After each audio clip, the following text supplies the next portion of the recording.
Have you ever found yourself in that moment? You know the one. Yeah. You glance around your home or maybe at your to-do list. It just keeps growing, right? Okay. Or even just your desk. And this powerful urge just hits you. This need to, like, fix everything. Oh, yeah, that Or feeling. maybe it's quieter. Yeah. A little whisper, Yeah. the inner critic pointing out everything that isn't quite perfect. It's such a common thing, that pressure. You want to improve, but then there's the weight of, well, trying to make it ideal. It's tricky. Absolutely. Yeah, it's a real tightrope walk.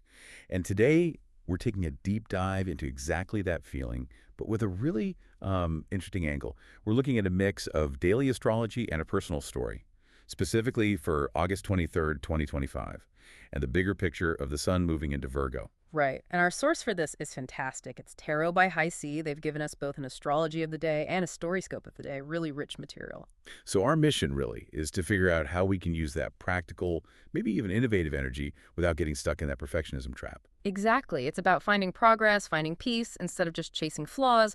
And Virgo energy, it's not just about tidying up. It's about discerning what actually needs attention and what maybe we just need to let go of for real growth. I like that, tending versus releasing. Okay. Okay, let's jump in. The immediate energy, August 23rd, the source talks about a burst of fresh energy. What's the first thing it points out? Well, what's interesting, especially for today, is this friction mentioned right in the early morning. It's between that desire for perfection and the need for innovation. Friction, like internal conflict. Exactly. It could even show up as like restless dreams or maybe sudden ideas that just pop into your head and demand attention. It's a sort of cosmic nudge, Yeah. shaking things up a bit. Okay, so if you woke up feeling a bit antsy, Mm-hmm. or had a weird dream, or an idea you can't shake, that might be it. The universe handing you a whiteboard instead of a neat plan. That's a great way to put it. And the advice is clear. Be willing to entertain unusual ideas. So not the day to just stick to the same old routine. It's about being open, even if an idea seems a bit out there, especially given Virgo's usual focus on analysis. So don't immediately dismiss that wild thought about, I don't know, rearranging the whole office. Right. Give it a moment. But it's not just about dreaming. There's a practical side, too. Okay, good. How do we ground these insights? Well, the source advises, talking through a potential plan should show us some of its holes before we take action. Ah, okay, so voice it, share it. Exactly. Vet the idea through conversation. It helps you see the gaps without just shutting it down because you think it's not perfect yet. It's practical application for something new. Right. And that leads to the core theme for the day. In order to receive the pleasures of innovation, we may have to release a longing for perfection. That's the trade-off, isn't it? Letting go of perfect to make space for something genuinely new, that feels hard sometimes. It really can be. What's the first step there, beyond just talking it through? Is it just lowering the bar? Less lowering the bar maybe and more shifting where you put your focus. When you talk it through, you kind of have to detach from your own internal perfectionist script, Got it. It makes the critique more objective. It helps you see what actually needs work instead of you just paralyzing yourself with self-doubt. It's like testing the waters. Yeah. Gently. I get it. Let the conversation find the flaws, not your inner critic. Yeah. Okay. But this single day, this burst of energy, it fits into the bigger picture, right? The start of Virgo season. Absolutely. The sun just moved into Virgo around August 22nd, running through September 22nd. And Virgo, well, it's all about the details, practicality, getting things sorted. Yeah. So the whole period is really about practicality, productivity, refinement, and getting life in order. It's prime time to organize, streamline, improve what's broken. Virgo's an earth sign, so it's very much about the tangible stuff. Sounds amazing for anyone craving structure, like, finally, permission to get things straightened out. Yeah. But that inner critic warning feels extra important with Virgo? Oh, definitely. It's crucial. The source flags it immediately. Just be careful not to let our inner critic take over. Right. Because while it's great for improvement, this energy can also crank up the self-criticism. The key distinction is fix what's functional, not perfect. This is about progress, not flaw hunting. That's vital. Making things work better, not chasing some impossible ideal. Progress, not perfection. Got it. Yeah. So how do we channel this Virgo energy productively then? Beyond tidying the desk. Well, the suggestion is to focus that energy on things like crafting a practical schedule and maybe gently refining diet and exercise habits. Ah, okay. Tangible things. Exactly. Areas where a bit of structure and mindful improvement really pay off in daily well-being. Building a solid foundation, but realistically. But crucially, we don't need to overhaul our life in a day. I have so been there. Try to fix everything at once, get overwhelmed, do nothing. Ugh, totally paralyzing, isn't it? That's why the emphasis is on a gentle approach. Gentle. We need to embrace gentleness and cultivate a non-judgmental attitude towards ourselves and those around us. It's about compassion while we organize. And looking ahead slightly, there's a new moon in Virgo coming up, great for setting those practical intentions. Plus, a Pisces full moon lunar eclipse in about 2 weeks. Okay. And those will really highlight this theme of discerning that what is within our capacity to control on a physical level and what we must surrender to our higher self. Big stuff. Sifting what's ours to manage and what needs release. Wow, that's deep. Capacity versus surrender. Ah. Okay, so bringing it back to right now, as Virgo season starts, what's the first step before we even start scheduling or refining? The invitation right now is actually simpler. It's to simply be present with how the new Virgo season energy feels in our body, daily routines, approach to work, and service. So notice. Just notice, without judgment, how does that fix-it-all urge actually feel? What parts of your day flow well? What parts feel clunky? Observe first.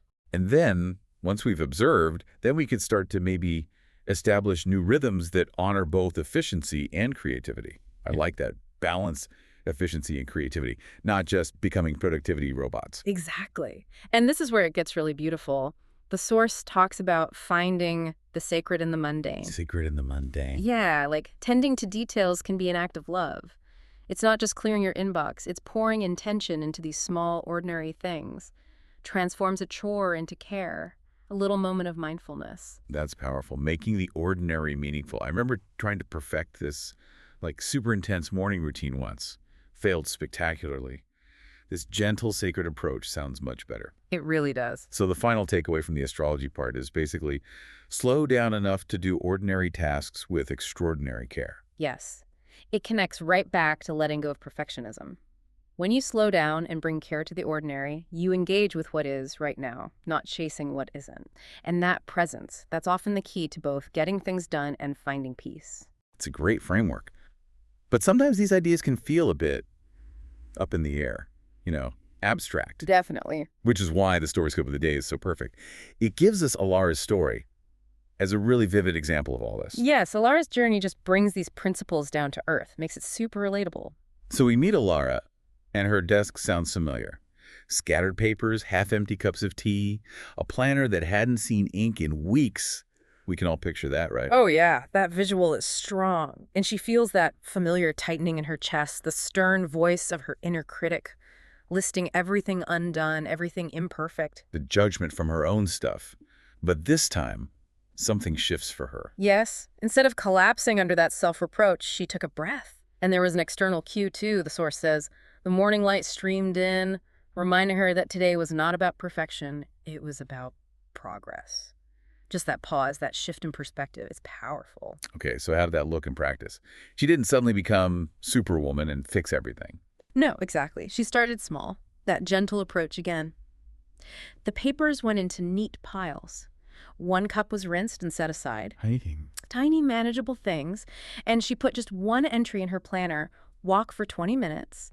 It's like those atomic habits people talk about, breaking it down, building momentum. It wasn't the grand overhaul, but it was a start. That feels key. Just starting bypasses the overwhelm. Precisely. And her process over the next while is described with this lovely analogy. ELARA treated her life like a gentle gardener tending to a beloved plot. A gentle gardener. Yeah. She pruned what was unnecessary, watered what needed nourishment, and resisted the urge to tear down what was already growing strong. It's that Virgo discernment, but applied with kindness, not harshness. Nurturing, not clear-cutting. And we see this in specific examples, right? Not just theory. Exactly. It mentions her cooking simple, nourishing meals, adding more greens than before. Not a crash diet, just gentle refinement, building on what's there. And her body moved with ease during short stretches in the morning. Again, gentle movement for well-being, not pushing for some extreme fitness goal. Right. Even her evenings shifted. Lavender tea instead of restless scrolling. A conscious choice for calm over digital noise. Small, deliberate acts of self-care. But that inner critic, It didn't just pack up and leave, did it? That voice still popped up. No, and that's so realistic. The source says it still sometimes whispered that she wasn't doing enough fast enough. So what did she do then? This is the really important part. She didn't fight it or get mad at herself for having the thought.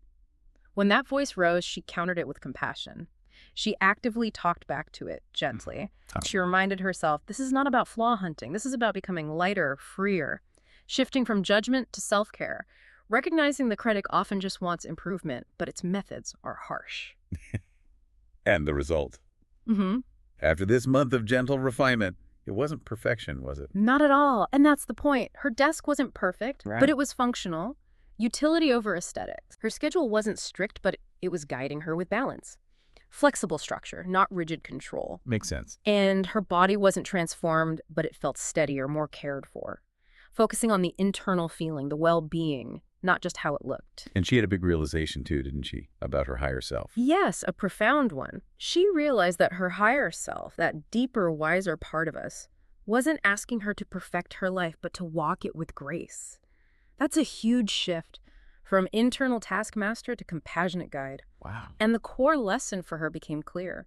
It was not in striving for flawless order, but in creating space where both structure and softness could coexist. Finding that true balance, that's harmonious Virgo energy. And living well, not just performing well. I like that. Exactly. And so in that gentle refinement, Elara discovered not just productivity, but peace. What a perfect ending. It just ties everything together beautifully. It really does. Her practical journey shows exactly how releasing that perfectionism, like the astrology suggested for August 23rd, opens the door for innovation, yes, but also for that deeper, more lasting peace within the structure of Virgo season. Yeah, her story really drives home that true productivity, that real sense of order. It often comes from gentleness, from self-compassion, not from beating ourselves up. It's a bit of an aha moment, I think. The easier path might actually be better. It often is. Which leads to a question for you, listening right now. Where is your own inner critic maybe running the show, possibly disguised as just wanting things to be better? And where might you be holding on to a need for perfection when embracing gentle progress, embracing grace, could actually make you feel freer, lighter? So wrapping up this deep dive, we've seen the power of gentle refinement. Small steps, Yeah. valuing progress, making things functional over chasing some impossible perfection. Right. And remembering that invitation to find the sacred in the mundane, to do ordinary things with extraordinary care. So the final thought to leave you with. As you go about your day-to-day, what's maybe one small, imperfect action you could take? Just one tiny thing, maybe a slight tweak to your routine, or just a kind word to yourself when the critic pipes up. Something that lets both structure and softness exist together. Yeah, something small that helps you feel just a little lighter, a bit freer, and maybe helps you find a little more peace in your own unique plot of life.